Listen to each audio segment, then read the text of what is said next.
Before I introduce today's conversation, I have some special happenings to share with you all. First, I am very excited to announce that I will be hosting a 4-week online Earth Grief group beginning October 26th. This small group will explore themes of earthly grief, love, and praise through meaningful dialogue, heartfelt reflections, mutual support, and rooted practices of resilience. If you'd like to learn more or reserve a spot, please get in touch by sending me an email. You can find my email in the episode description. Additionally, I will also be holding an intimate group counseling experience beginning in October, held on Saturday mornings into the foreseeable future. This online group, limited to just 5 participants, will offer a supportive space for rich reflection and genuine connection. If you're interested in joining this collaborative journey of deepening and discovery, then please reach out soon, as spots are limited. Finally, I will be hosting a 1-day virtual event in late November featuring inspiring speakers, including some who have been part of this podcast project, all exploring the theme of resilience. So stay tuned for more details on that and sign up for updates through my newsletter on my website's Connect page.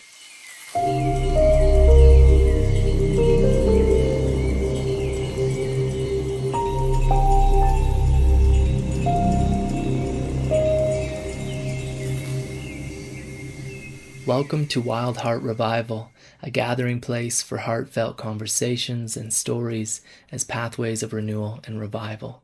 I'm your host, Tay Tayari, and today's guest is Joshua Wright.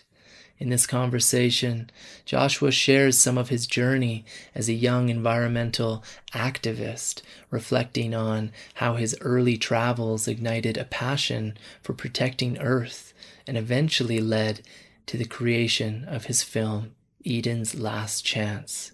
Together, we discuss our involvement in the Fairy Creek Blockades, Canada's largest act of civil disobedience to date, while exploring the emotional and spiritual dimensions of environmental activism.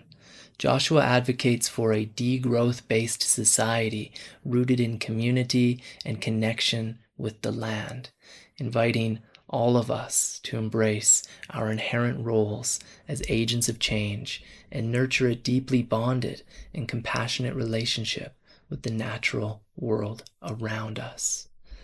Joshua Wright is an award-winning filmmaker of the documentary Eden's Last Chance and a youth forest defense activist working for the preservation of the more than human world. He works with the Legacy Forest Defense Coalition as a forest campaigner in Washington state to protect the last naturally regenerated forests on state lands. In British Columbia, he uses satellite imagery to track the logging of endangered old-growth forests and works with lead researchers to protect endangered species living in threatened old-growth forest areas. And he is also a member of Mason County Climate Justice and has been involved with groups including Fridays for Future and Extinction Rebellion. If you are new to the show, you might like to know that I am a counseling psychologist with an online practice dedicated to supporting wanderers, wanderers, and edgewalkers. If you are curious about how my personalized threshold counseling could benefit you, I invite you to schedule a free insight call.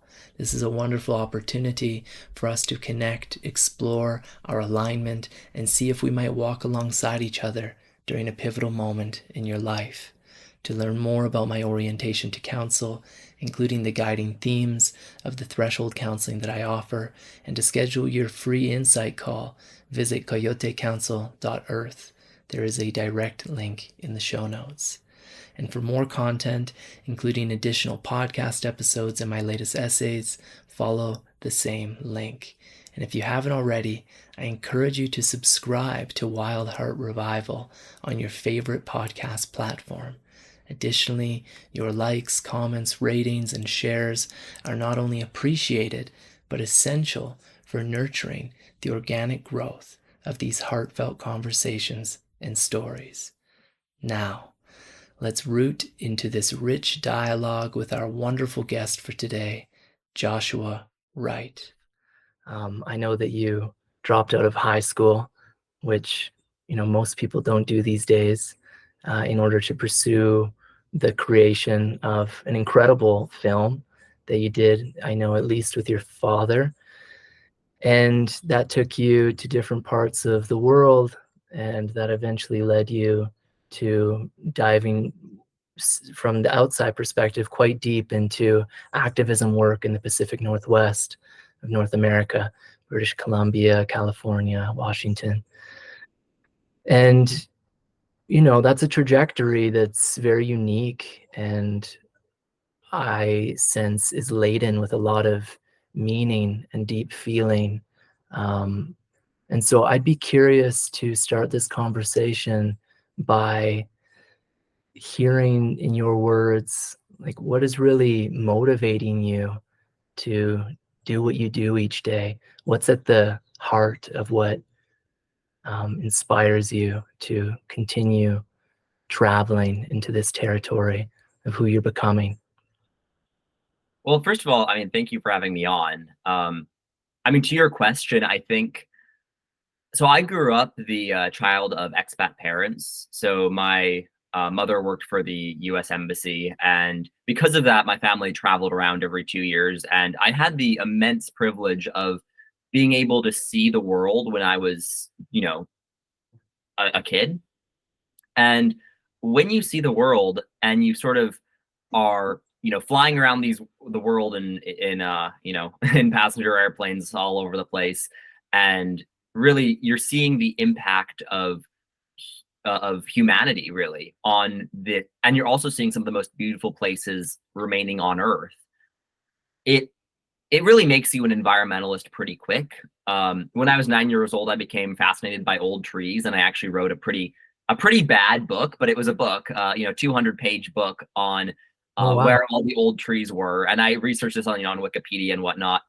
And I I think I increasingly became aware of the dissonance between uh, the lifestyles that we in the West live, and personally, flying around the world, living, in generally the more privileged areas of these countries where there was immense poverty, immense degradation of nature, in Africa, primarily, and some in Asia.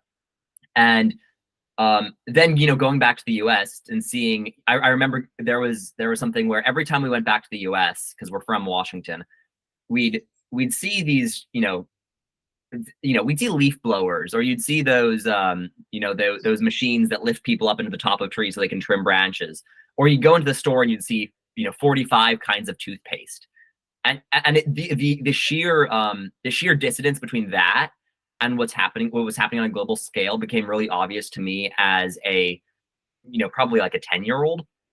And I became really fascinated by old trees. And they got me somehow. There's this tree called Pando that's 80,000 years old. It's a clonal colony, and it's in Utah, and I became fascinated by that. There's this tree, Old Chico, which is a Norway spruce that's almost 10,000 years old. And from that, I started, researching logging and finding out that they were still cutting down 1,000-year-old trees in British Columbia. My own backyard in Washington State is an industrial tree plantation. And I think this really came to a head for me when I was in high school. I think I was 14 years old, and I was just going into sophomore year of high school.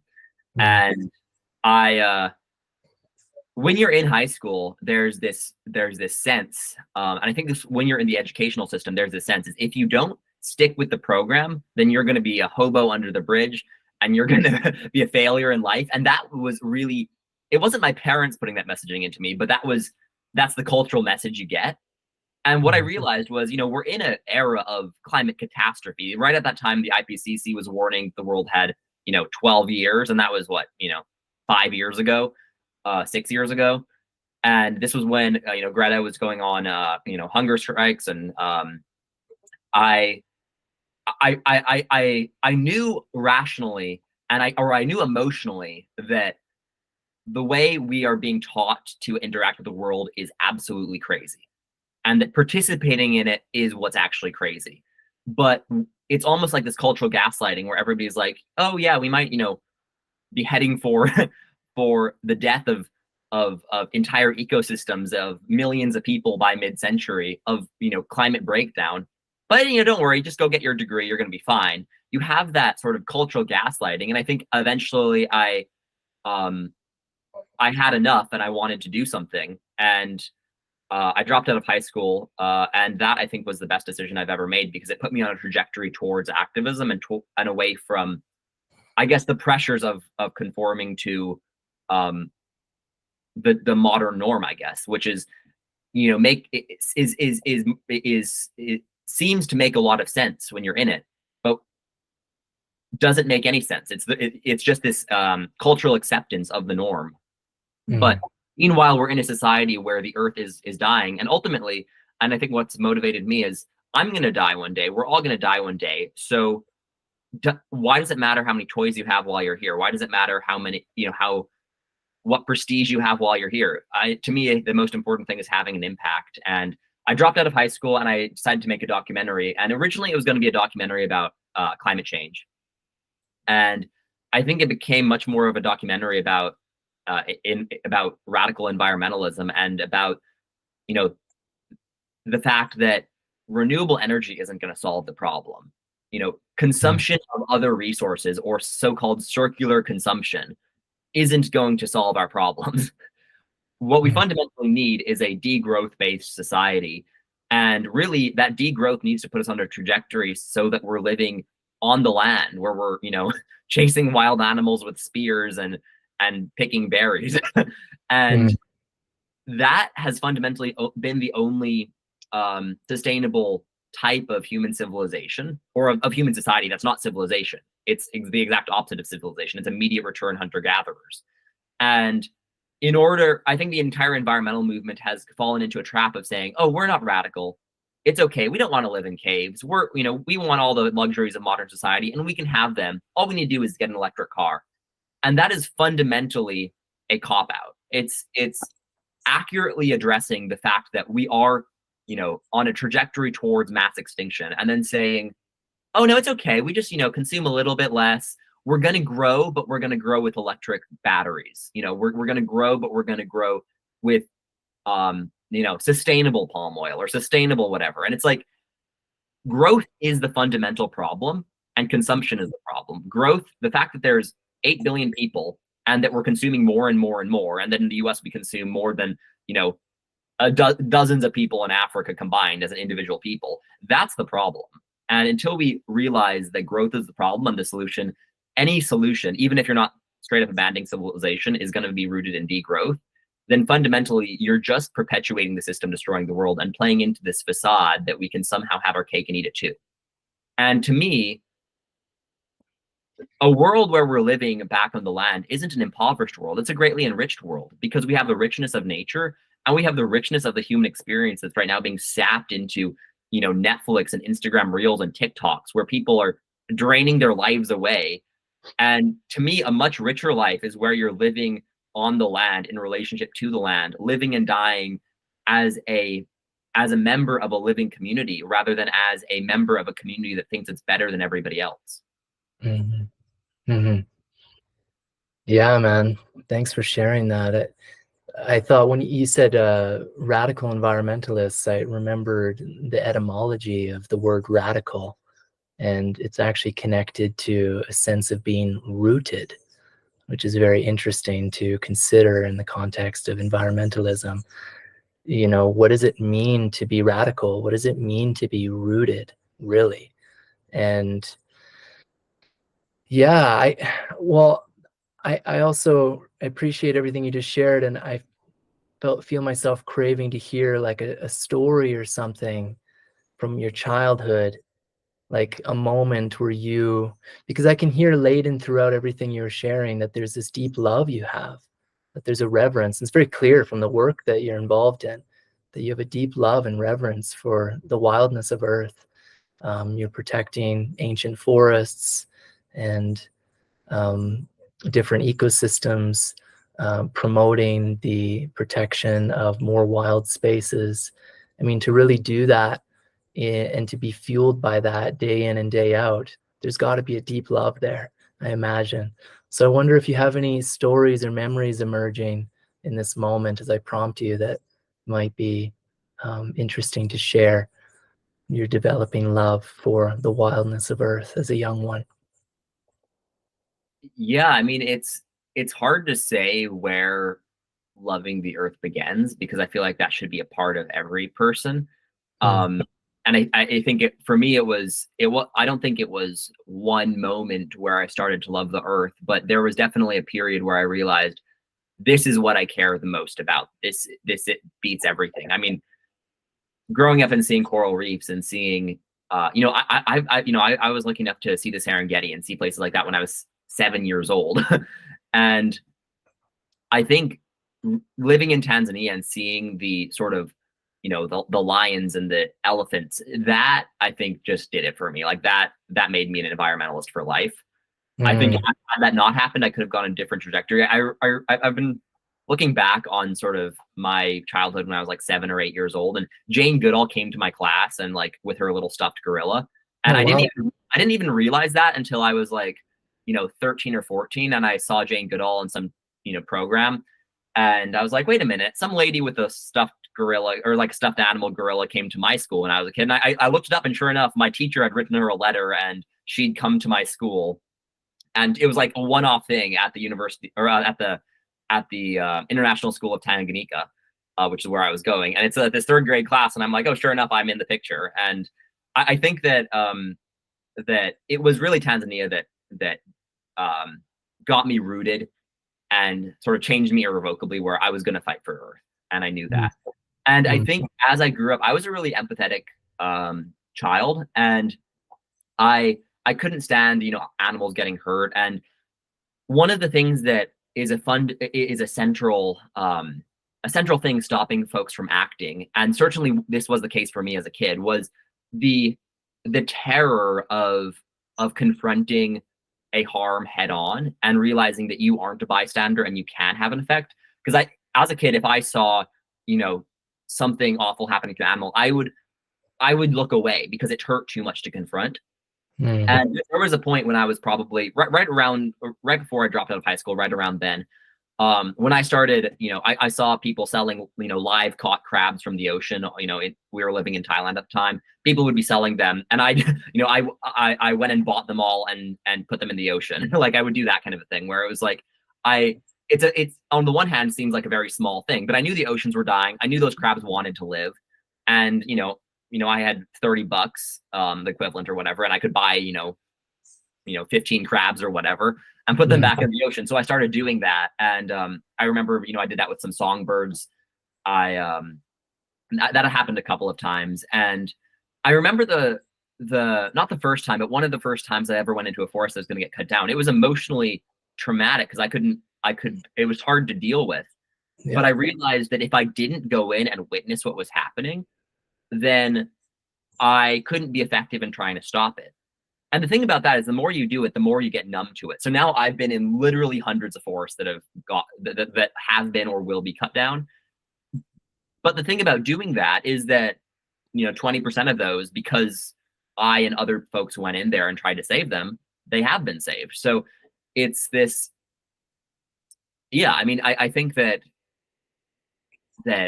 my work comes from a place of feeling a lot of empathy with the living world, but in this perverse way, fighting to protect the living world, you almost have to steel yourself to it. And that's something I kind of reckon with sometimes, is it makes you feel a little cold when you're in an old growth forest and you have to have the emotional armor up so you can go fight for it, because and I've seen this happen to people where they really do feel the trauma of what's happening to it, and it just completely destroys you. I mean, you're just burnt out and depressed for months, and that still happens, especially when like a specifically beloved area gets destroyed.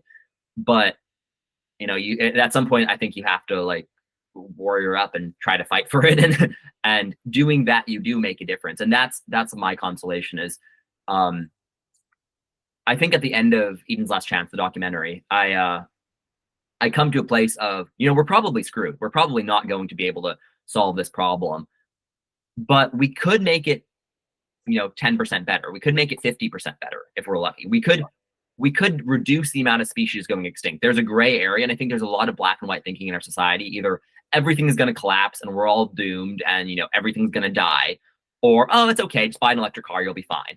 And I think people need to realize that the degree to which ecosystems will collapse, the degree to which people will be displaced and there'll be climate refugees and people will starve, that is based off of our actions of today. And while it is definitely too late to avoid some of that, we certainly can influence how much of it we experience and how bad things get. I mean, every year we're pumping another 50 billion tons of CO2 into the atmosphere. If we can make that 45 billion, is it going to avert the climate crisis? Absolutely not. Is it going to make things better? Absolutely. And that's what we're fighting for. And on a very individualized basis, apathy is a very good cover to say, oh, things are so screwed. I can't do anything. Maybe I'll save a forest, but what about the rainforest? The whole thing's been destroyed. And you're right, but that's a privilege to be able to say, oh, I'm not going to look at that. I'm going to turn away and I'm going to go live as a beneficiary of the society destroying the world.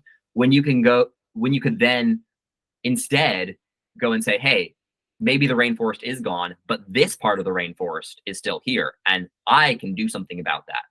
And maybe I'll save it, maybe I won't. But what really matters is the decision to fight for it. Because as long as you make that decision, and that's how you, I guess, live with yourself, by saying, what does a bystander do? Does a bystander turn away, or does a bystander take action? And even if you lose, you still fought, and at least you fought. I think that's critical to say, to mobilize. And as you mobilize, you're not going to win every battle, but you're going to win some of them. And that is a measurable difference and is something to feel good about when you're on your deathbed. Yeah.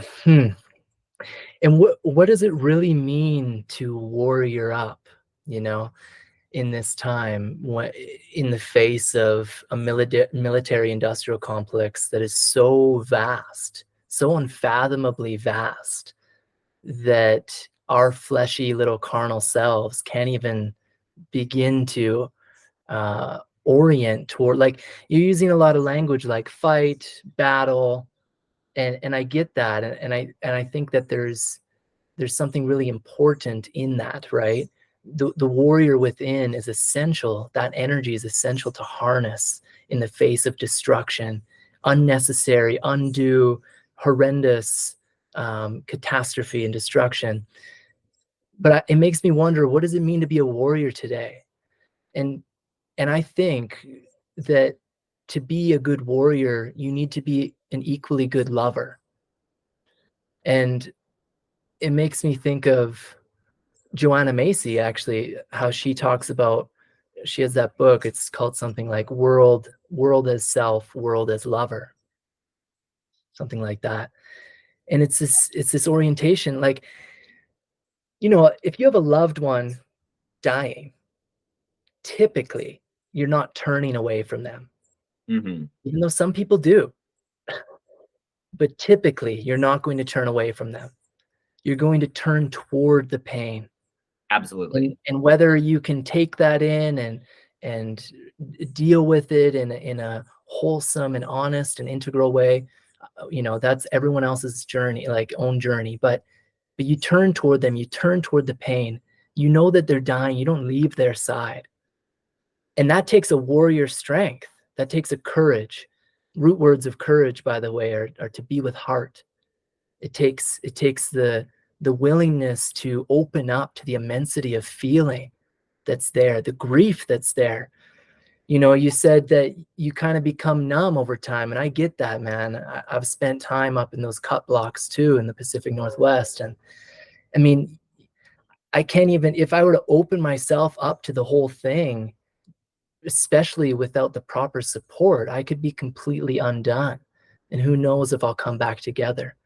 And that's the key thing here. Something that I thought about while you're talking is like, we don't have enough space for grief. We don't have enough support for grief. Like, if you see the world as your lover, the living earth as your lover, and I don't mean like sexually necessarily, right? Even though we sexually love each other, and your partner is of earth, but that there's this, there's so many dimensions to what it means to love. And if you invest in any of those dimensions or all of them, God help you, you're going to meet deep grief, because there's always going to be loss. Like you said earlier, I'm going to die. We're all going to die.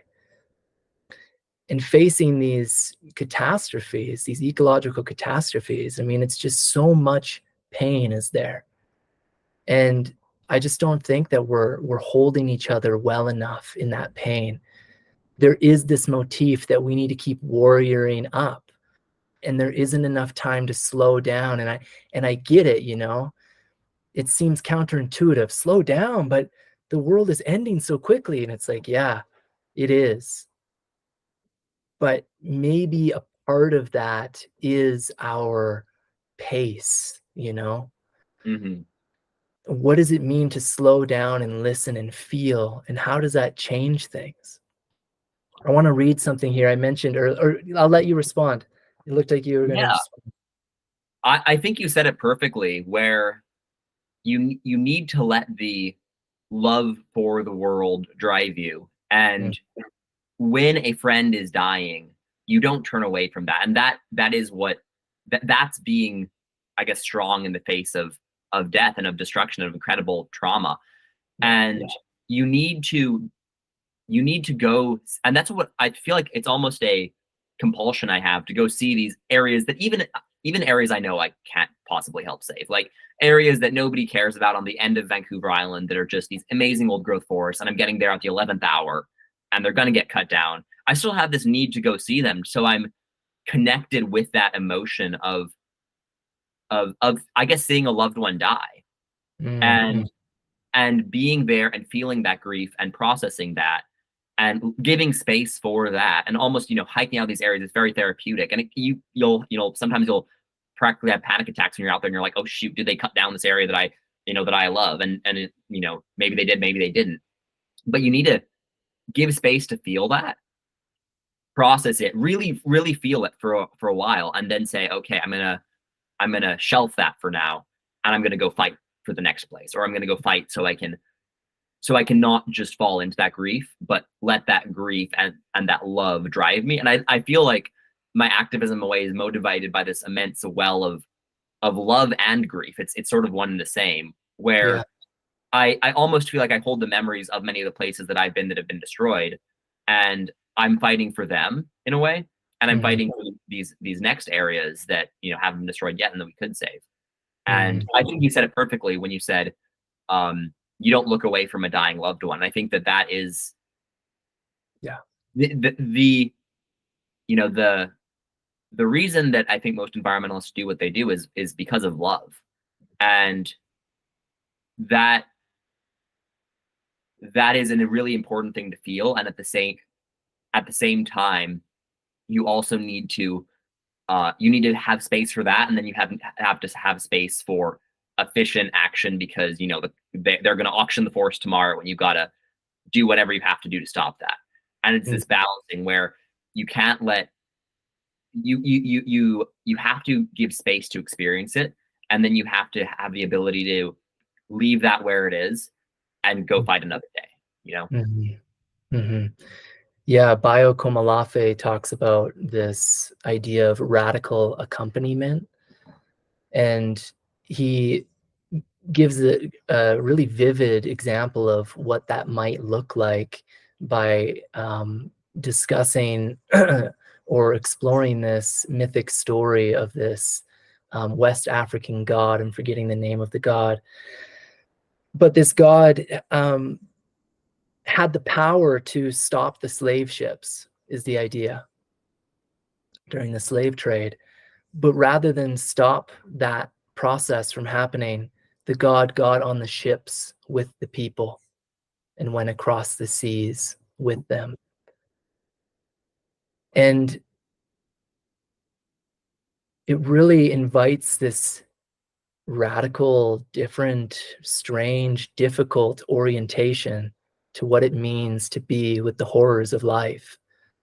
That it's not always about trying to swim upstream against it, but that sometimes the beauty and the depth and the love causes us to flow with how things are and to be willing to meet the jagged, rocky, tumultuousness that's up ahead, and to say, I'm not going to turn away.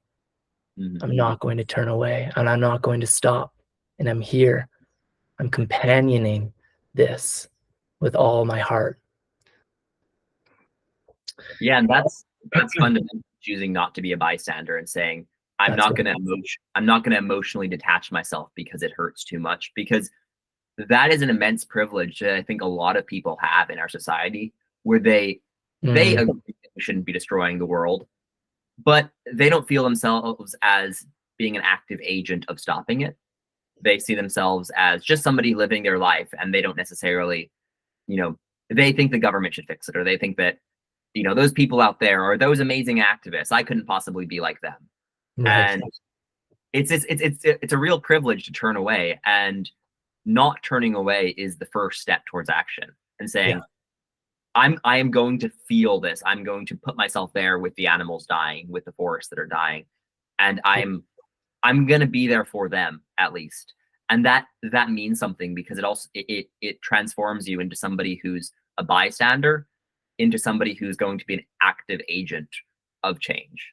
And I think that is the critical distinction, and that is the process that most people in our society never even know that they can go through. And I think a lot of anxiety and the feelings of disempowerment are fueled by being a bystander and knowing that you shouldn't be, but not really knowing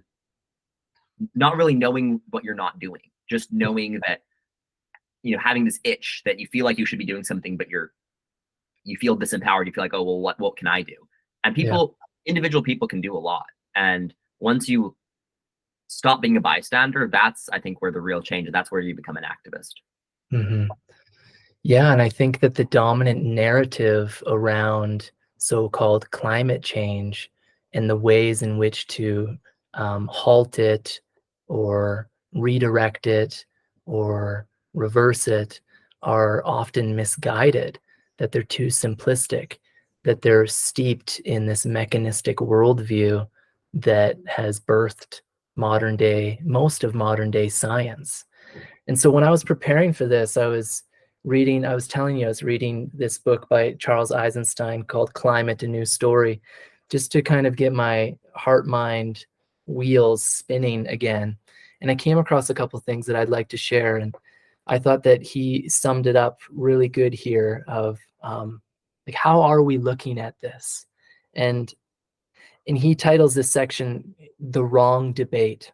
And so I'm going to read a little bit here and we'll see what comes of it. He says, "We are in fact facing a very serious climate crisis. However, the main threat is not warming per se. It is what we might call climate derangement. This derangement is caused primarily by the degradation of ecosystems worldwide, the draining of wetlands, the clear-cutting of forests, the tillage of and erosion of soil, the decimation of fish, the destruction of habitats for development, the poisoning of air, soil, and water with chemicals, the damming of rivers, the extermination of predators, and so on. Through disruption of the carbon cycle, the water cycle, and more mysterious Gaian processes, these activities degrade the resiliency of the ecosphere, leaving it unable to cope with the additional greenhouse gases emitted through human activity. The result may or may not be continued global warming, but it is certain to bring increasingly wild fluctuations, not only in temperature, but also, more importantly, in rainfall. Standard climate theory gives primacy to CO2-induced radiative forcing as the cause of climate change, relegating ecosystem degradation to secondary status. In standard climate theory, radiative forcing, the greenhouse effect, warms the atmosphere by only a little over 1 degree Celsius for each doubling of carbon dioxide. That by itself gives little cause for alarm. What is alarming is the potential amplification of this heating through a host of positive feedbacks. I will argue that these depend much more on biological processes than we have realized. When biological systems are degraded, they lose their ability to adapt. to changing climate and to maintain stable conditions under which they can thrive. The problem with the climate debate then is primarily one of misplaced emphasis. Whether average global temperatures are increasing is not the main issue. We are engaged in the wrong debate. Climate derangement will continue even if we stop emitting carbon, and it will bring calamity even if average temperatures remain constant. That is because Earth is a living body, not a machine, and we have been destroying its tissues and organs. And I'll add to that, when you come to see the Earth as a living organism, and like he said, that there's tissues and organs, that could be one way of looking at it, a simplistic way of looking at it. But you could go to a bioregion, like the Pacific Northwest. You can go into a particular forest. And if you have the felt sense, imaginative, explorative capacities to see that forest as a living being, which I would argue to length that it is, then of course that living being has heart and soul, and it has a climate of mind. It has an intelligence that is so vast, we can't even begin to comprehend it. And that's important because that means that when these bioregions, especially if the older ones that haven't been disrupted so fully as many have around the world, that those are our elders. Like, sure, the single tree is an elder, absolutely, but that forest is older than that tree. And so that forest has a climate of mind, it has a memory, it has an intelligence that goes back so far. And it has all the power that it needed to maintain itself over decades, centuries, millennia. That matters. That forest is an elder. And so then we need elders.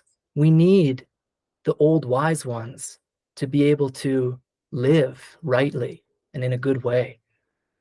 And so that's something that I don't hear in the climate debate as it's titled very often.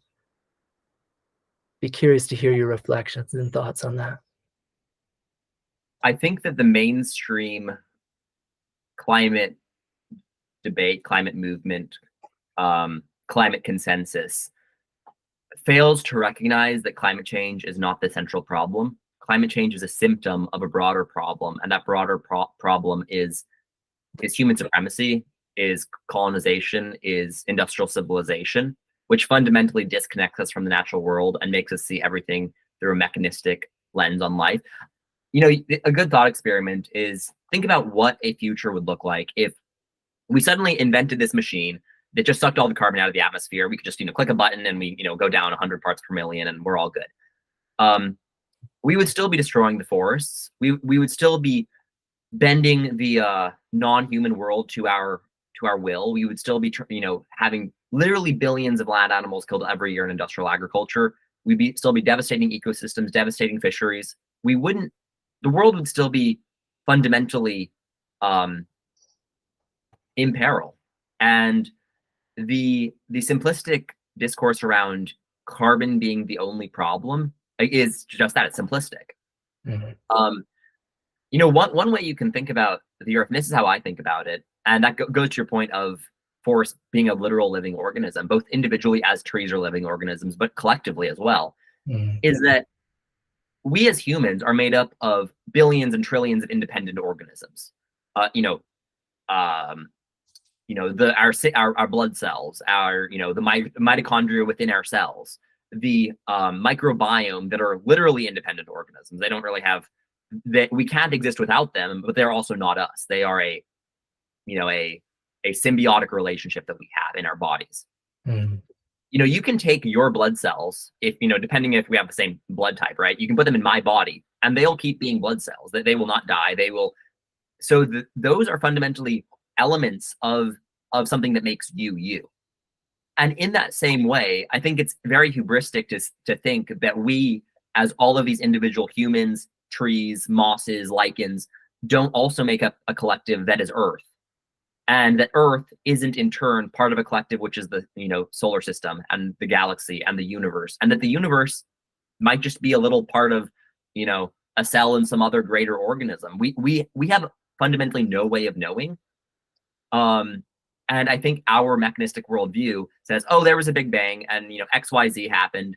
And it's like, we don't know what we don't know, but we know that our existence by itself is miraculous, and there is no logical explanation for our existence. So in that sense, the entire existence of the universe is fundamentally spiritual, because how does it exist? Because, you know, I don't know about you, but I certainly have moments where I'm like, why do I even experience life? It does not make any sense. The fundamental fact that we exist in itself is miraculous. And I think that when you think about things in that frame, you realize that it's not absurd to think that the rocks are alive. It's absurd to think that they aren't. And just because we can't see where they live or how they live, they does not mean they're not alive. Maybe not in the sense that we understand, but the entire universe, the only thing that makes sense to me is that the universe itself is consciousness, and we are all part of that collective consciousness. And the issue with just seeing climate change as an imbalance of carbon in the atmosphere, it fundamentally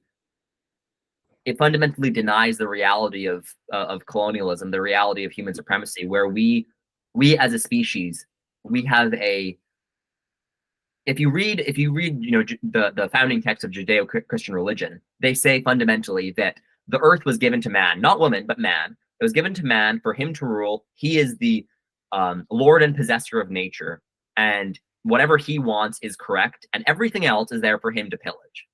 That is the fundamental construct of Western civilization. If you read Genesis, it basically says the world is here for you. You shall have the creatures of the earth. You shall have the cattle, the fish of the sea, and you should be fruitful and multiply and have dominion over that. And that fundamentally is an agriculturalist worldview, where you take a piece of land and you control it, you degrade it, you have large families. You, as a patriarchal male, make sure that your families are subservient to you. You have a very clear lineage where there's your wife cannot be unfaithful because she is your wife, and you need to ensure that your offspring are your offspring and not some other guy's offspring, so you can give your land to your genetic descendants. And it breeds this very this is mine, not yours worldview that views other humans, views animals, and certainly views the wild world as yours to possess, yours to take, yours to control, yours to brutalize. And that has been the logic of Western civilization. It's the logic of property ownership. And the logic of hunter-gatherer tribes that live in relationship to the land is fundamentally different.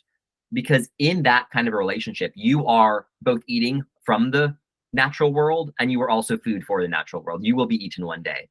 And you can see this really is epitomized in our culture's denial of death, and the fact that you have all these billionaires who have enough money to change the world. You know, the Pacific Northwest temperate ecosystem, if Elon Musk bought it instead of Twitter and protected all of it, like that would be one of the, you could restore an entire ecosystem with $44 billion, right? But better to have an ego trip on social media. And you have these billionaires who are obsessed with living forever, and that has fundamentally been the quest of every egomaniac in history. It's how can I live forever? How can I achieve eternal life, because I don't want to accept my own mortality. But it's not tragic that we're going to die. It's tragic that we're destroying the processes of life. And I think it really speaks to our culture's fundamental values that as soon as you are among the richest people on earth, you're fundamentally looking at how much longer you can live. And I think it certainly says something that our culture denies death, but in our denial of death, we destroy life. And we devalue human life. Certainly, you know, human life on the other side of the world, in Gaza or in Sudan or in, you know, the Congo or some other place where we don't care about. But even more systematically, we deny the personhood of the non-human world. I mean, if you asked any normal American or normal Canadian, or, you know, would you kill your dog? People would be horrified because they recognize that is a life that you have a relationship with. But when you ask them if they would, you know, bulldoze a few acres of trees to put in their, you know, 5,000 square foot house, most people would do it because they deny that there's a a line where personhood ends. Yeah. And I think a lot of people would take this to the point of being, okay, we shouldn't eat any animals, we shouldn't do any of this stuff. And I'm a vegan, so I certainly understand that. I'm more of a vegan to minimize my personal impact, but the tragedy isn't death. The tragedy is destroying systems of life. Agriculture is a system that destroys life. And if we're going to have our place in the web of life where we, eat others to survive and are one day going to be eaten to survive, that is fundamentally the way life is created. And it involves an acceptance of your own mortality and saying, yeah, one day I'm going to be eaten by worms. I mean, you can even look at embalming and caskets. It's denial of death. We pump chemicals into ourselves to make us feel better about somebody being dead and pretend that they're going to, live forever under the ground. You have caskets that are sealed. And I actually went and did a tour of a funeral home with my teacher's husband when I was like 10. And he showed us like where they keep all the dead bodies. I was horrified because one of the things he said was they have these coffins that seal, and because the people don't want their family members to get eaten when they die. But what happens is that your body's still going to rot. So when they'll sometimes have to exhume coffins for whatever reason, right? And when they open them up, it's a puddle of water, and then all the people just fall apart and ooze, and all of those nutrients, they aren't being recycled. They're just in this casket full of chemicals that's sealed as much as it can possibly seal. So for another 1,000 years or another 100 years, your slime is going to be isolated from the rest of the world. It's fundamentally insane. And we accept ourselves in as a role in the living world and accept our own mortality. That was a little rambling, but I think I got the point across. I mean, it's crazy. No, it's completely outrageous when you put it like that. And yeah, I mean, the denial of death is really held up on the shaky stilts of this story that we are separate. And that story of us being separate from the wildness of Earth is also connected to this sense of hierarchy. Like the dog matters more than the forest because the dog is at home with me. And I'm at the end of this long, great chain of being that God has bestowed upon me. And so me and the dog are companions in this life, but me and the forest aren't so close. So I'm not going to give it that same kind of depth of heart and meaning. I would love to transition and talk a bit more about what's going on currently in your life in the Pacific Northwest. But maybe before getting into that, we can give people a little bit of a entry point into something that you and I share in common, is that we both gave our hearts, time, and energy to the Fairy Creek movement. And I think a lot of people in my circle, at least, lots of people were involved in that. If not, they certainly knew about it. But there's people who have never even heard about that. And it's, to date, I think still the greatest act of civil disobedience in Canada. And so it's this really big moment in history that you might not find in the history books going forward because of the way that it was dealt with by big media and the military industrial complex of Canada. So could we enter into that realm by talking a little bit about Fairy Creek and your involvement and what that was? For sure. I think the easiest place to start is at the beginning for me. I went up there as a kid, not to Fairy Creek specifically, but to the valley next to it, the Gordon River Valley and the San Juan Valley. And I went up there with my dad and drug him around to cut blocks and looked at, ancient trees. And I remember one time I was 15 years old, I think. So this was 2 years before Fairy Creek happened. And I was on Edinburgh Mountain, which is a neighboring mountain, and there was a cut block going in, which you can see from the Gordon River now. And I remember camping on that road and telling my dad, what if I tied myself to a tree? And he had pretty much had a parental crisis because he had his other kid was at home. And it's like that would be a bit of a crazy thing to handle as a parent. But I had this, I need to do something. And I didn't do anything, and the forest was cut down. I probably couldn't have done much, to be honest. But from then on, I started learning about where the logging approvals were. I started raising money for nonprofits in that space, selling T-shirts and that kind of stuff. And I saw area after area from satellite imagery. There was a site called planet.com that I used that has daily updated satellite imagery. So I was literally watching in real time when I was, overseas, and wishing that I was on Vancouver Island or on the Olympic Peninsula. But yeah, I was living in Bangkok, and I would see individual areas just get destroyed, and it broke my heart. And at one point, I'd been aware of Fairy Creek just as a really intact area, and I saw that the logging company there had put in an application to do road building to the headwaters, and I started, telling everybody I could talk to. And at that same time, I was finishing up my documentary Eden's Last Chance, and I interviewed Max Wilbert, and he put me in touch with some folks in Canada that he knew that were also working on the old growth issue. And I told them about Fairy Creek and didn't expect really anything to come of it, but folks set up a blockade, and I remember that being one of the highlights of my life, just seeing people saying, okay, we're blocking the road. And I'd been organizing with Extinction Rebellion and all these other groups, so I didn't think anything was actually going to happen. I was just like, yeah, here's where the approvals are, Yeah. Let's try to save it, I guess. And this was when COVID was happening, so I wasn't there. Because I'm an American, so I couldn't get across the border for a full year, and I ended up jumping headfirst into this movement where I was willing to do whatever I could to help. So I wrote press releases. I was generally the person that everybody could call, because I was always on Wi-Fi during that time, because I was at the time I was in college, and it got bigger and bigger and bigger, and it's probably the best thing that I've ever been involved with. And eventually I was able to go up there, and what ended up happening was a network of blockades across southern Vancouver Island that shut down old growth logging across a vast area. I don't know the exact number of blockades that there were, but it was over in total. It was always changing.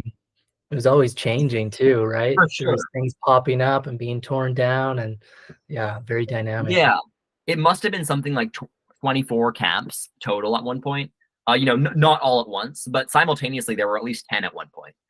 And the Supreme Court of BC gave the logging company an injunction against activists, and the injunction on paper said you can't block the road. So if you're blocking the road, you'll be arrested. The RCMP took that injunction and said, if you're anywhere near here, you're going to get arrested. Oh, yeah. So they ended up arresting 1,888 people in a single year at Fairy Creek in 2021. That's the largest act of civil disobedience by arrests, by something like 400 arrests. Yeah. The previous had been Clayoquot Sound for like 850. I was one of them, by the way. Yeah, at Fairy Creek. Yeah. I was arrested, and I actually went to prison. Wow. And where were you arrested? Was that? I was arrested. It was right at the end, man. Right at the end, right at, like, I know it hasn't ended, but like that big movement in whatever year that was, 2021, up at River Camp, the main kind of last stronghold.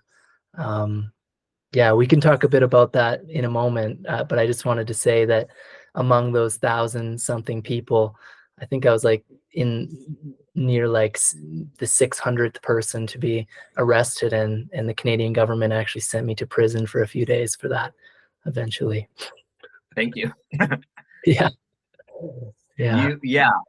I mean, you would know firsthand, but what you got there was just this incredible crackdown of the police state, because you almost had a bit of a free state situation out there where you had all of these people who cared, and people sort of had been freed from their regular lives by COVID, and it was just, we should shut this down. This is immoral. This is crazy, and it happened, and people shut it down. Like collectively, 7,000 people shut down the logging out there, and the RCMP had a really hard time stopping people. I mean, there was 3 months of enforcement at Waterfall Camp blocking the access to the road going to the headwaters of Fairy Creek, and they tried for 3 months straight, and they couldn't seem to do it. There's a lot of crafty people out there, man. For sure. And crafty people.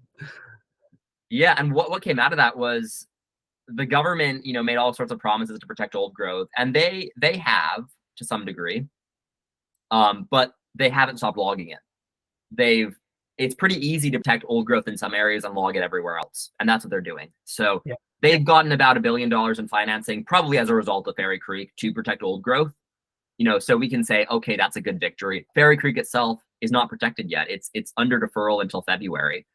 And the government has shown like an appalling lack of leadership in this situation. They are not, they haven't really tried to end old growth logging. There have been leaked Ministry of Forest maps where they're actually taking deferred areas and undeferring them so they can go log in them. And it's but at the same time, one of the most inspiring movements I've ever seen. At the other time, it's like we do so much, and the government doesn't seem to, they give 20%.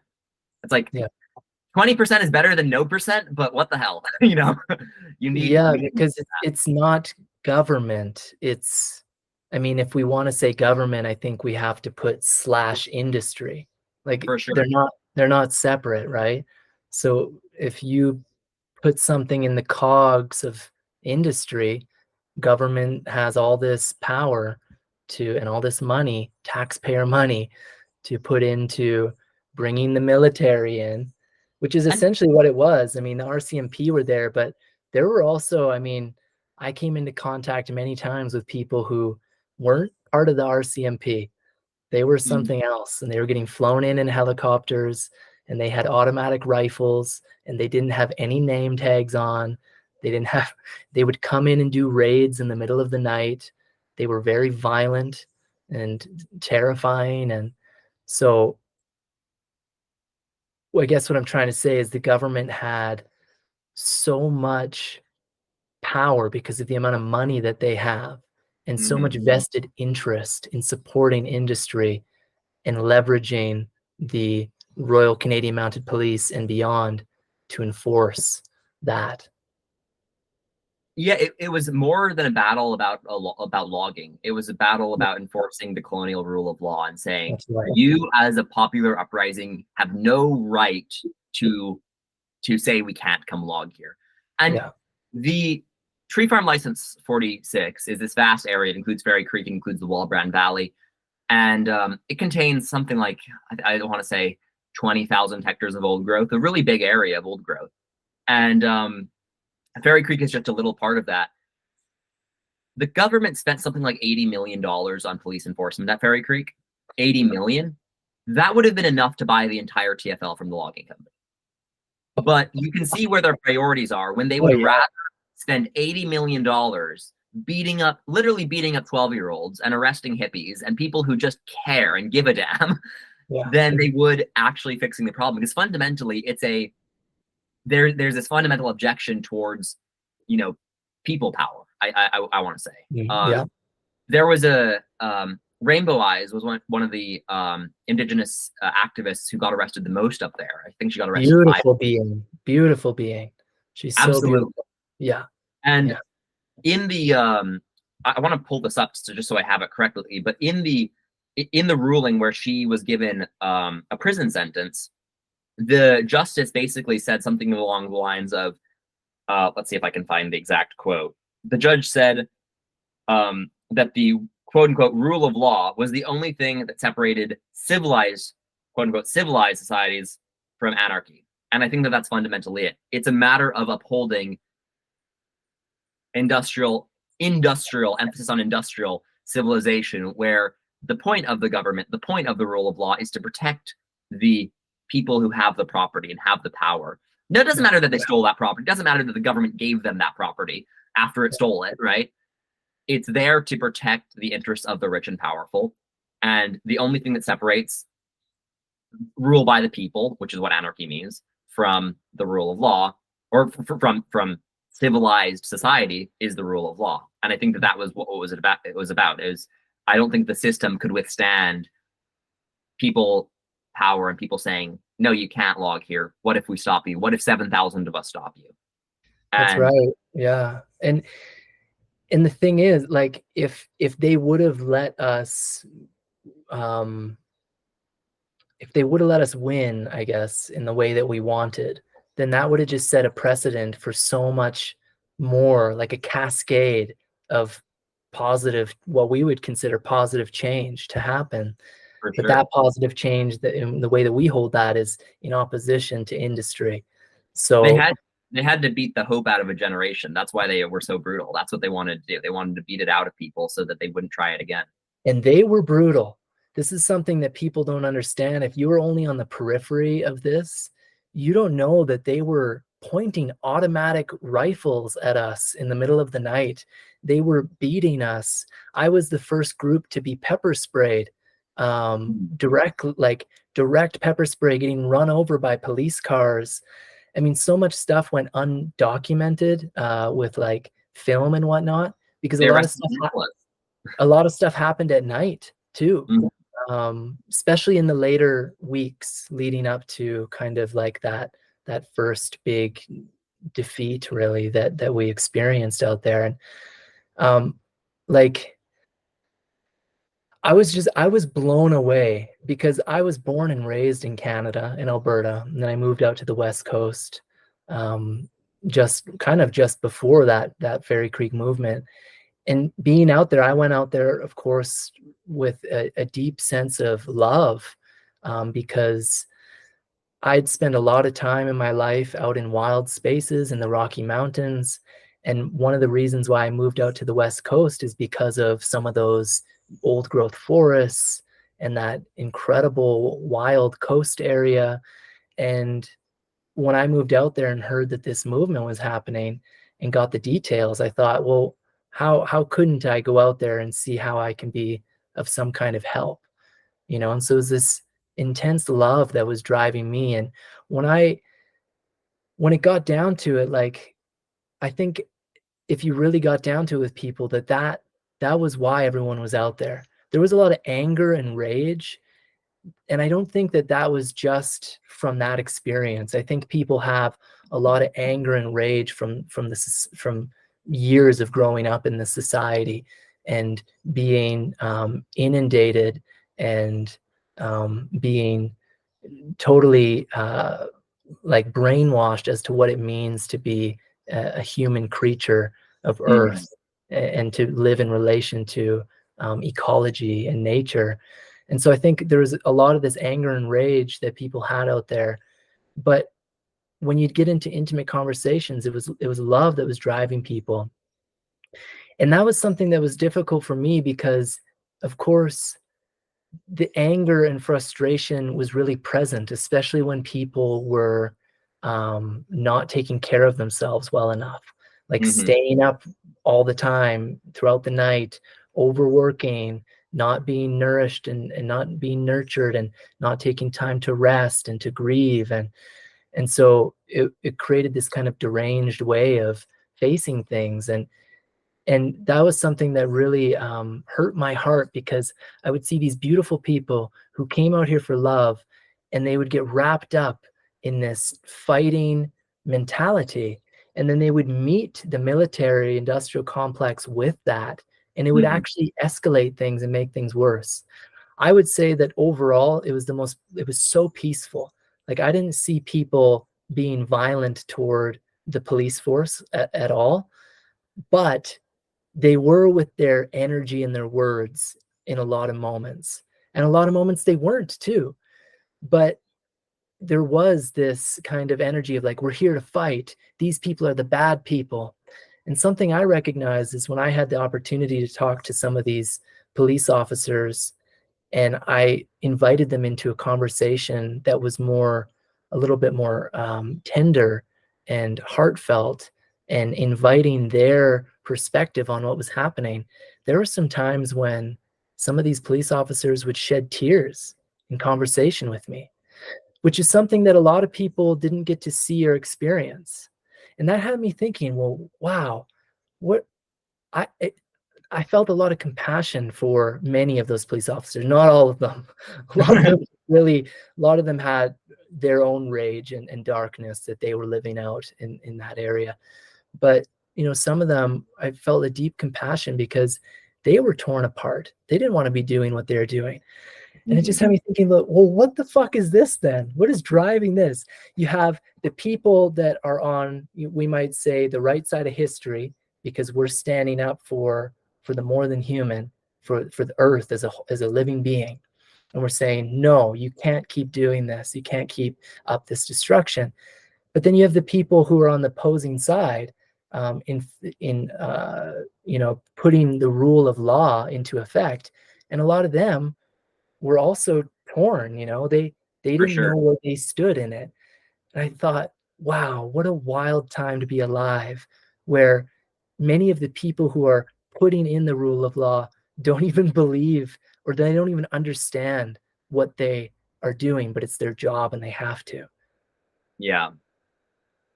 And I think that to what you said about the activists having a lot of rage, I think when you have so much collective trauma, a lot of times it comes out as lateral violence where people turn on each other instead of Yeah. uniting, I guess. Yeah. And ultimately I think I learned a lot about policing at Fairy Creek.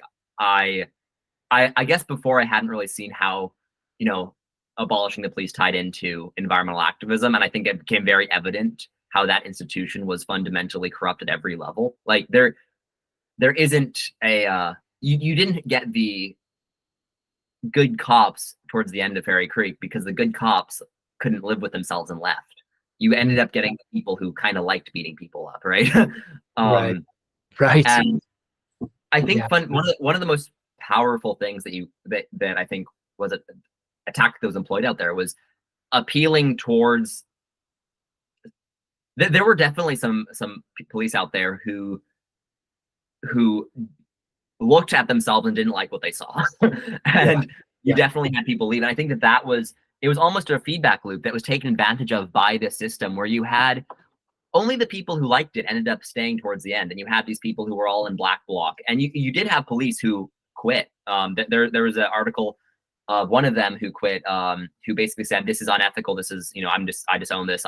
He left the RCMP entirely, Wow. and yeah, Wow. you do get that, but what you Mhm. ended up getting more of, I think, was a lot of people who felt uncomfortable about it and decided to go back to their local dispatch where they could feel like the hero instead of like the villain. Because when you're arresting a 12-year-old who's screaming and crying and so you can go cut down the trees, you've got to feel pretty shitty about yourself, you know. Oh, yeah. Um, Yeah. Or you're pushing it down and hiding right. away from those feelings, and then they fester and lead to negative consequences. Yeah. Right. And you had I guess what you'd call the racist cops. I mean, that's what they were. The Yeah. ones who were racist, who were just, you know, it's like the type of person who probably beats their wife and is just, I mean, I can't say this about any individual person, but people who kind of like being horrible. You Oh, ended up I getting met some for sure. you ended up getting Absolutely. them stay in towards the end, and it got more and more brutal. Yeah. And yeah, that was certainly a real thing out there. And Yeah. I I think we have to, you know, I think we have to be careful to both you can't paint it and say, oh, look, the cops are just, they're all just nice people who want to do the right thing. It's like, yeah, some of them are, some of them are. But it's it's it's worth appealing to people's humanity because there is a degree of what the hell am I doing? And then there's a degree of people being out there saying, I kind of like doing this. I don't like these people, and I kind of get off on it. And it's this interesting thing where you kind of have things people sort themselves out. But the ultimate benefit from that is the institution, which strategically uses the most brutal people and say that are willing to do it, and then uses them to hurt activists for doing what's right. And then I think a lot of that trauma was internalized by people and then turned on each other in Fairy Creek, and were actually uh, there were a lot of tactics used to foster division in the movement. There's actually this intelligence report that the RCMP commissioned for $10,000.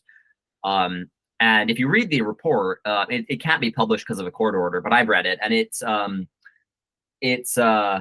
it talks about the divisions within the movement and how they can be exploited. And they certainly use those as much as possible, emphasizing the settler versus indigenous sort of Yeah. dynamics. And that was something that was used to sort of rip seams in the movement. And I think in mass movements, we are as strong as we are united. We have to set aside our differences and realize that the real enemy isn't the the person who doesn't know how they should behave. I guess the real enemy is the system. Mm. And the more you can embrace people for being there for the right reasons, and teach them things they don't know, because a lot of people, we all grew up in a society that's illiterate to most things. It makes sense that people who grow up in a colonial society, in a white supremacist society, and all the will to some degree perpetuate those systems without knowing it. Mm. And what matters, I think, is that you embrace people who are there for the right reasons. And that, I think people, I guess fundamentally, I think people learn more and become more effective through love. And if Yes. you honor them and hate them, and this is true for cops too, to be honest, Yes. you're not going to, that's not going to win you any points, because it's a lot easier, especially from a cop's perspective, to dehumanize people that are dehumanizing you and Yeah. to beat them up. But when they see people as people, it's much harder to beat up a grandpa who's treating you like a person. Like that's a much it's much easier to beat up somebody who's throwing soup in your face or whatever. Yeah. Yeah. Yeah. And this is where I think there needs to be a contemplative side to activism, because you're going to meet, as we've been talking about in different ways throughout this conversation, you're going to meet atrocities, deep pains, deep griefs. You're going to come into contact with people that you might label as the enemy. They're going to do things to you or to people that you love that they should never do, and that is not right, and it's not okay.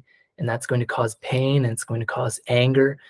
And if you don't know how to work with those feelings, those depths of emotions and those experiences, and learn how to compost them into a deeper sense of why you're here, and what you're doing, why you're doing what you're doing, and that ultimately, I think it always comes down to a love for Earth, a love for natural, wild places, and the more than human world. So I'd love to share a little story of the power of unification, because we're talking, how there was some separation even within the movement that happened, and that was capitalized on by industry and media and whatnot. But I'd love to share a personal story that highlights just how powerful it got in some moments out there, with the people in which we were facing this force with. So this was like somewhat near the end of that summer. Was it summer of 2021? I'm kind of Yeah, it losing was. track. Yeah. Yeah.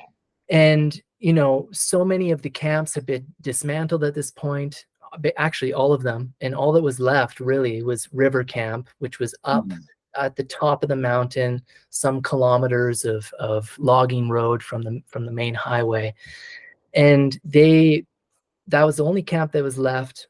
And people were building all these amazing structures down that logging road at nighttime, trying to build as many complex and difficult structures as they could to, keep the military and the police force from coming up to dismantle that last remaining stronghold in the daytime. And so there was dwindling forces or people up at River Camp. And we had this other camp that was actually out of that area where people were gathering resources and organizing. And we decided that we were going to send a group of people up the mountain. But to do that, we had to go through a police barrier blockade that was down at the main highway. And we were going to do it in the middle of the night. And so to get through that barrier, we had to create some kind of potentially, hopefully unstoppable force. And so we practiced this thing that we beautifully called the blob. And basically what we would do is, I think there was 30 something of us that decided we were going to go on this mission with backpacks on, taking up supplies as well as our bodies up to that camp.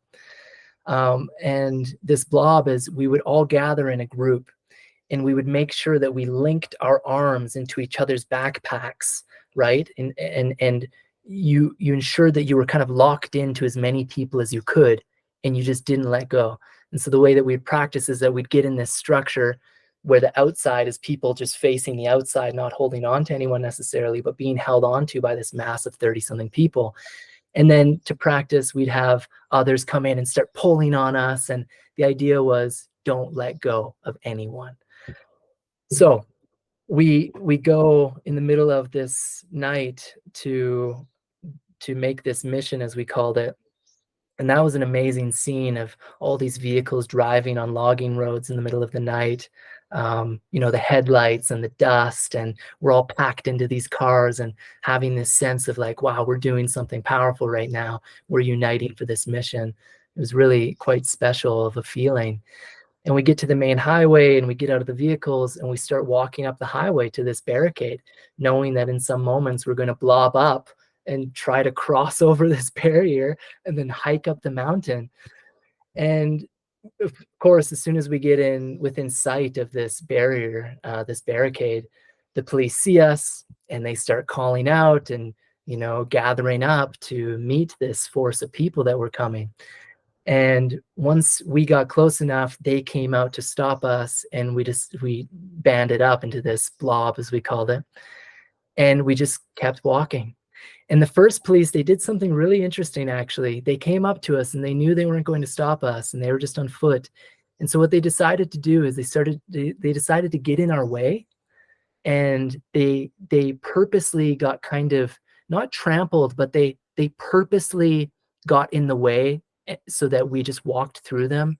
And then they dramatized what happened to their body so that they could say out loud, you are now abusing a police officer. You are now abusing a police officer. And so we kept walking in this blob, and these police are trying to pull at us. Some of them are falling over. They start using that tactic. You're abusing us now. And when that happened, at first we get over this cement barricade, which was amazing, with 30 some people holding on to each other. And then a police car and for them to say that we're abusing them, that gives them lethal force, essentially. Maybe not lethal, but like it gives them the right to be more aggressive. And so then they start like really pulling on us and even punching people. And then they pull out their police car and start driving into us. They start running us, people getting their feet running over. They're pushing into our blob. They try to push us into this big blackberry hedge on the side of the road, but we make it through. None of us let go. And then they decide to pull out their pepper spray. This was the first time pepper spray was used in the movement. And they just came up with multiple bottles and sprayed our entire group. And I was one of the unlucky ones to get sprayed directly in my eye. And it splattered in my eye and then shot across my face. And I mean, that's a hell that I would never wish upon my worst enemy. It was so brutal. Felt like I put my face into lava. It was just so all encompassing. And so the people who got hit bad with the pepper spray were brought into the middle of the blob because we couldn't see, we could barely move, I could barely breathe. And we kept going. We kept holding on, and we didn't stop. And we started singing. Everyone started singing together, and we kept walking very slowly and singing. And these police are trying, and they use all their pepper spray, and eventually they give up. They decide, okay, well, we're going to now accompany them up the mountain. And we spent some hours walking very slowly in this blob, never letting go once, all the way up to river camp, kilometers up a mountain. As it took me, it was basically until we got to river camp almost that the pepper spray faded enough for me to be able to open my eyes. So it was this journey of just walking in the dark in this mass of people singing, knowing that we never let go in the face of this intense adversity, and being blinded and just being moved by that current. It was one of the most powerful moments, if not the most, I think it was the most powerful moment in my life of feeling what people are capable of when they unite in love and mutual support and reverence for each other, and are willing to stand up and protect each other and put their bodies on the line and not let go and not give up. So I wanted to share that. Thought you might appreciate it, and whoever's listening. Yeah, that's both tragic and also empowering, Yeah. And Yeah. I would certainly say that the moments I've had at Fairy Creek are, the most profound of my life. I mean, seeing even moments where you're just, I mean, I remember being up at heli camp, and this was when they were helicoptering people in the mornings, and people were, playing cat and mouse, and I'd hiked all the way up there, and I remember it was the middle of the night, absolutely middle of the night. People had hiked up with backpacks full of cement and whatnot, and looking across the valley, because this whole valley has been clear cut, and they were clear cutting the other side of it, and one side's already been clear cut. And this isn't in Fairy Creek proper, but it's sort of over the ridge. And you could look across the valley, and you just saw headlights just across this hillside, just through the trees, just little pinpricks of headlights, and it was just forced people, and it was incredible.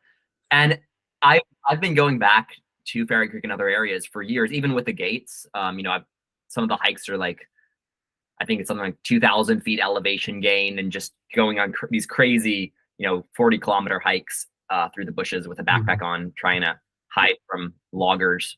And there have been moments where I was up there in sort of late spring, and there was still snowpack on some of the cliffs. So I took a route that I really shouldn't have, and I was on these cliffs, and it was snowy.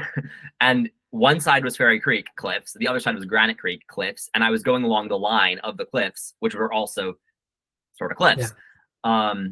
And you sort of have moments where you realize, okay, that my hands are, my life is kind of in the mountain's hands right now.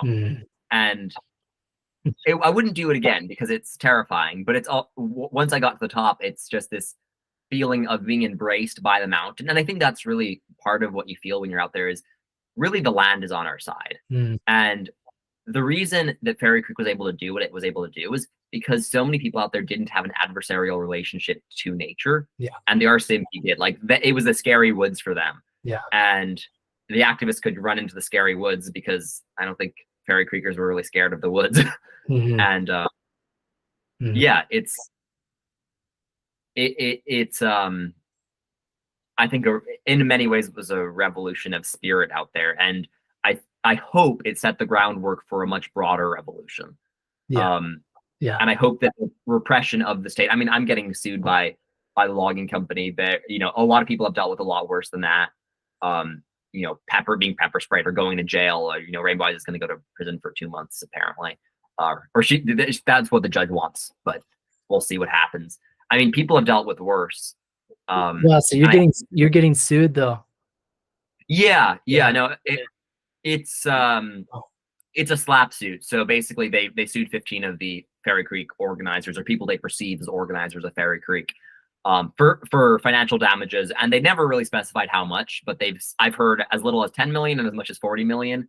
How they spent 40 million on their rent-a-cops is beyond me.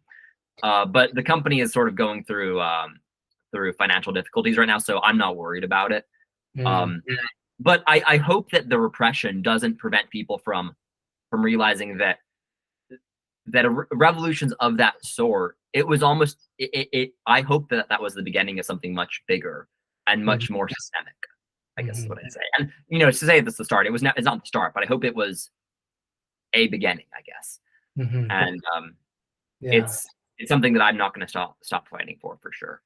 Yeah, and I think you said something so important there a couple minutes ago about like being with the forces and flows of the land, being with the powers of the land, and how that's really right from the beginning, if you're going to have any real positive influence or impact on a movement such as Fairy Creek, or any activism that's oriented toward wild places, you're going to have to come into communion and relationship with the land, because there are intelligences there that they want you, they're inviting you, but they're not inviting you to just step in front of them and be a separation from them and industry.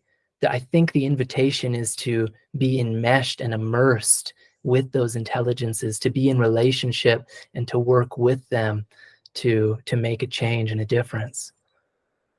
Fundamentally, you can boil down the factor destroying the world to disconnection. That fundamentally that is at the heart of it. And when you're talking about the etymology of the word radical, to become rooted, that Yeah. is fundamentally the most radical thing that you can do, to become rooted to place, in that the place is your relative. You will fight for that place. You will defend it. And I think Yeah. that that's ultimately the most power. I mean, I think of the lyrics of one of the songs that we sung at Fairy Creek, and it was all about being rooted to the land. Tall trees, warm fires, strong winds, deep waters. I can feel Yeah. it in my body. I can feel it in my soul. That really is. Yeah. I mean, it gives you chills, because that is it. You feel the power of the land, and you recognize that you are not. You are part of the land, and Yeah. that indigenous people have that's how indigenous people have lived for eons. And really, our society of colonial disconnection is the aberration. And Hmm. if you want to change the world, if you want to, I mean, we need to reconnect. People shouldn't see nature as, oh yeah, we need that so we have air. It's like, no, it's it's your relatives. I mean, it's something that you should be ready to die for. And Hmm. if you have that relationship, you will get that, and you will fight for it, I guess. Hmm. Yeah. Powerful, man. Yeah, I want to share one more piece from Charles Eisenstein's book, like I shared earlier, as kind of um, a threshold into the completion of our conversation today. So I'm going to read a few pages, and then I want to hear what's inspired for you, and then we can come to the dying process of this conversation today. Okay. So this section he titled "The Powers of the Land," which we were just talking about. He says the problem with the mechanistic view of nature as thing is not only that it numbs our compassion and facilitates our plunder, it also cripples our ability to serve as agents of positive transformation. One reason is that from the mechanistic perspective, we cannot fully understand the needs of land, ocean, soil, water, or forest, just as I could not fully serve my son's needs if I saw him as a biomechanical robot, merely requiring precise inputs of various substances. Another reason is that it leaves us without allies. If the world outside ourselves lacks purpose, intelligence, and agency, then change is entirely up to ourselves, dependent on how much force we can exert on matter. Without allies in the cause of ecological healing, the situation is grim indeed. As I asked before, can we beat the military, industrial, financial, agricultural, pharmaceutical, NGO, educational, political complex at its own game? The game of one force against another? If we have no allies, if humans are the sole possessors of intention in a random world, then we are lost. What becomes possible when we believe we have companions inconceivably more powerful than ourselves with whom we can align? What becomes possible when we seek to participate in a larger ordering intelligence? Older cultures commonly believed that mountains, rivers, animal species, the ancestors, and other seen and unseen beings participated in human affairs and could alter the course of history. Can we access these beings as allies too? A word of caution here. This is not the kind of alliance that we are accustomed to in war thinking. We are not enlisting an even bigger force in a contest of force versus force. In fact, the allies abandon us when we inhabit that mentality, which is kindred to the story of nature as thing. That mentality casts us into a universe in which the allies do not exist. They become invisible to us through the lens of instrumental utilitarianism, through the lens of resources, minerals, commodities, and profit. One might ask, if the powers of nature are so great, then why haven't they put an end to the destruction? If there is, as indigenous people tell us, a power in the land, in the mountains, in the forest, in the waters, that is greater than human power, why are all of these dying at human hands?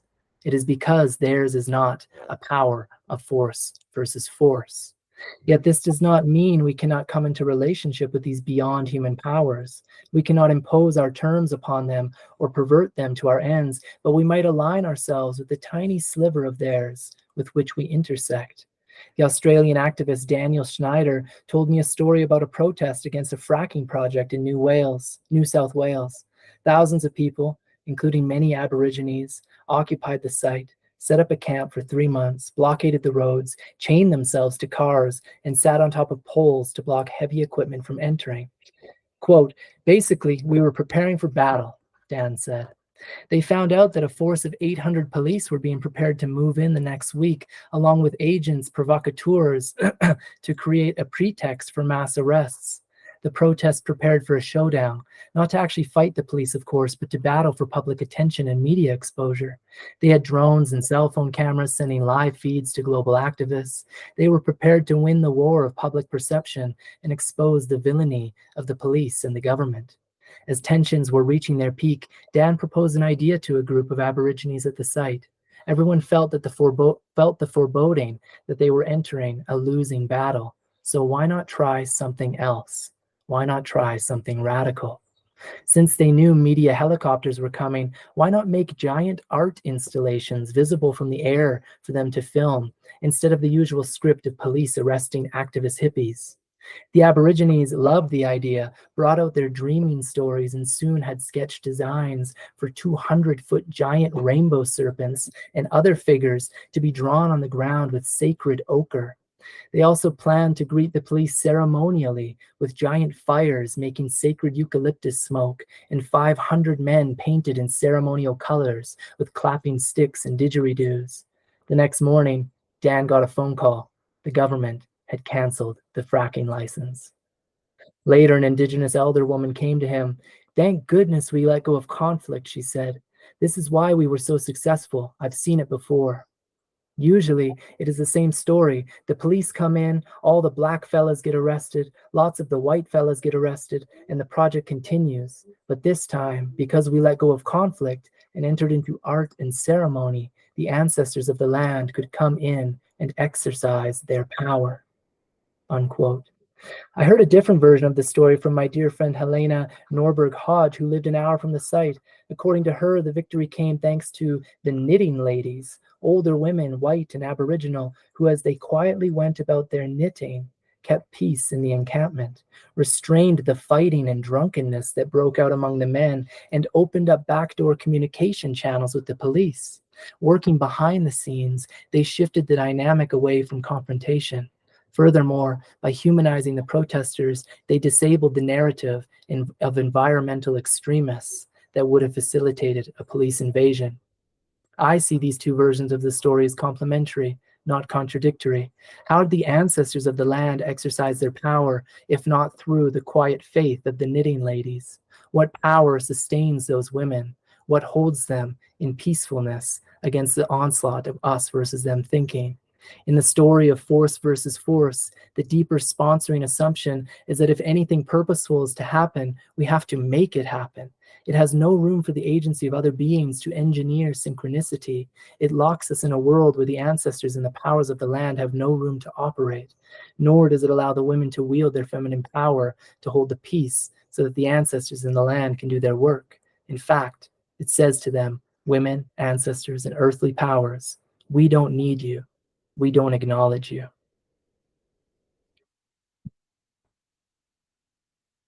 A very different way. What comes Yeah. up? I think what comes up for me is that it's the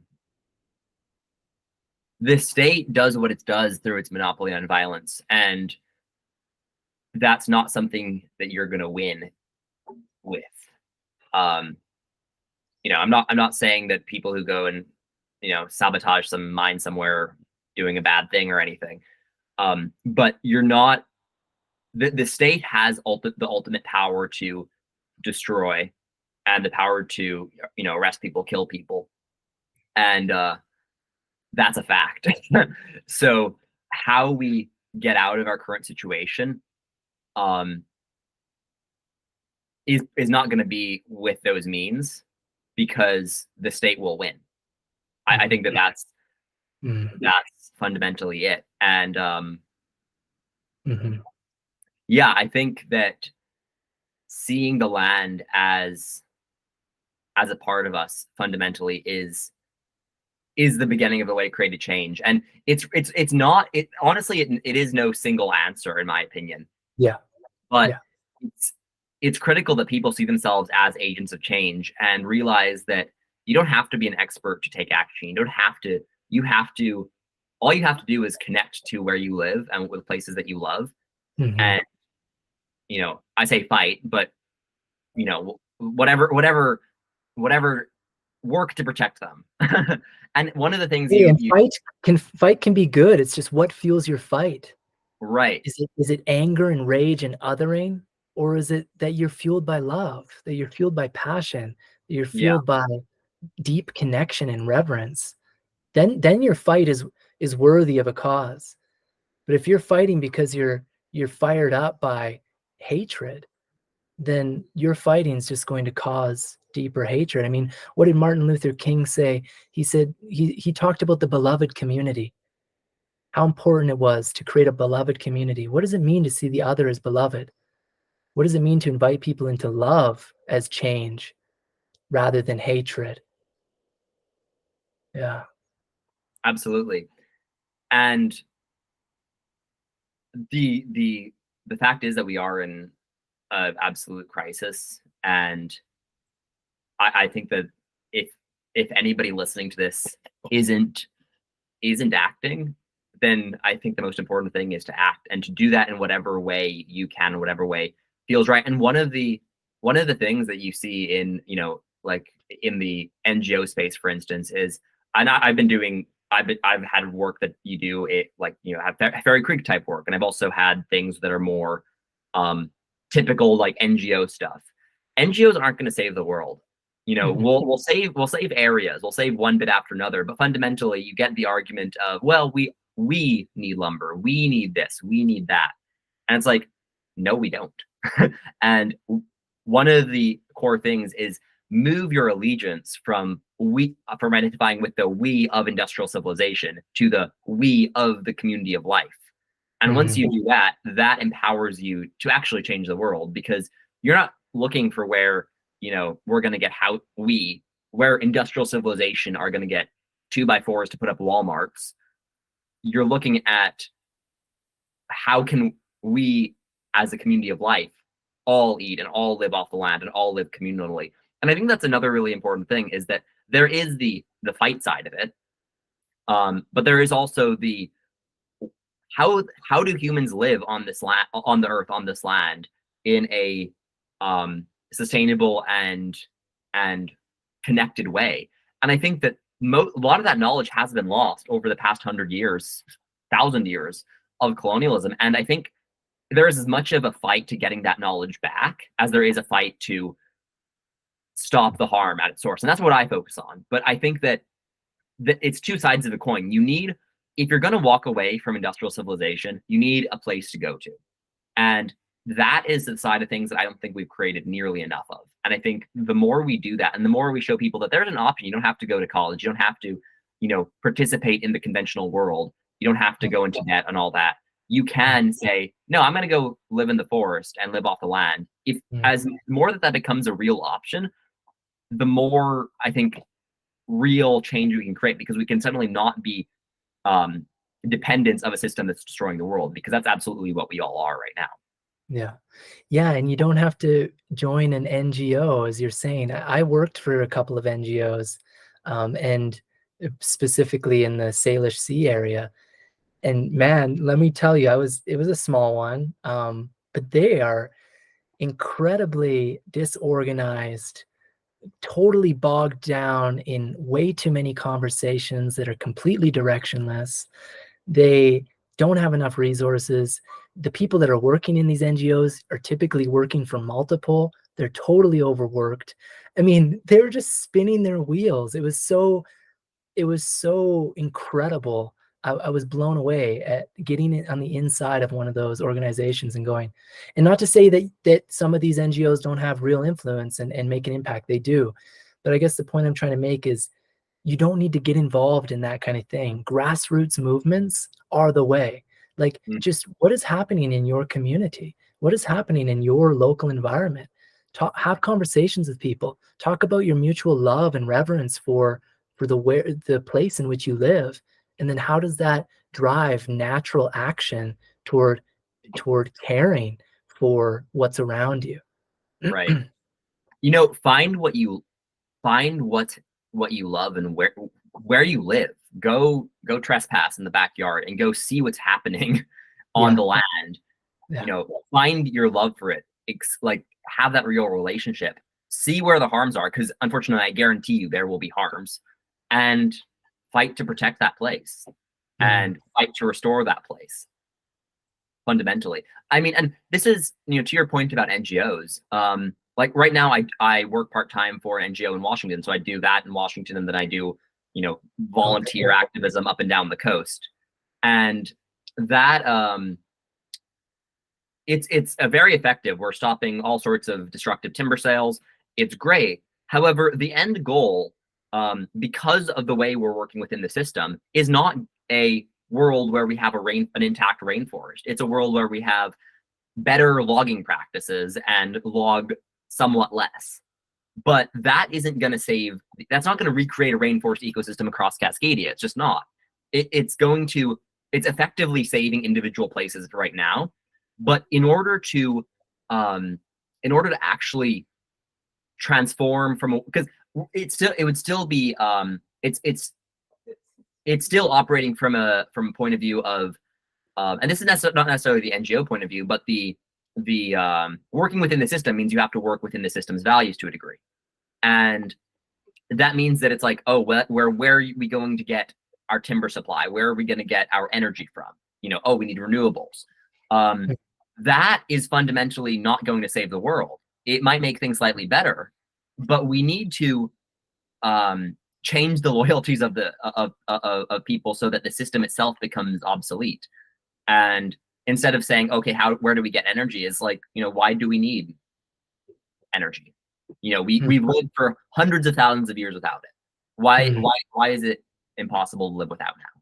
And once we do that, that's where the real change will come. Yeah. Asking richer, deeper, more contemplative questions of what it means to be alive at this time, and what it means to live with the natural forces of Earth, and to organize with each other in meaningful and heartfelt ways. Joshua, thanks for being here, man. Really appreciate all the work that you've done and that you continue to do.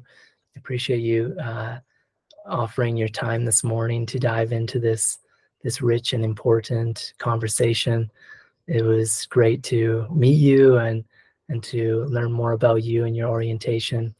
And is there any direction that you want to give to people to your work or work that you're involved in? I'll put it in the show notes as well, but if you want to use your voice in this moment to offer some direction, please do. Of course, yeah. I mean, people can watch the documentary that I created, Eden's Last Chance. That's available. If you just Google it, Eden's Last Chance, it'll pop up on a bunch of different places.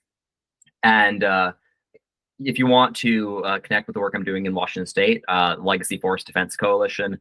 If you want to connect with me personally, I'm on Instagram, Joshua Wright Film. And honestly, what I beseech of you is don't be a bystander. Even if you don't feel like you can do much, put aside enough, put aside an hour a day to research what's happening in your neck of the woods or neck of the desert, right?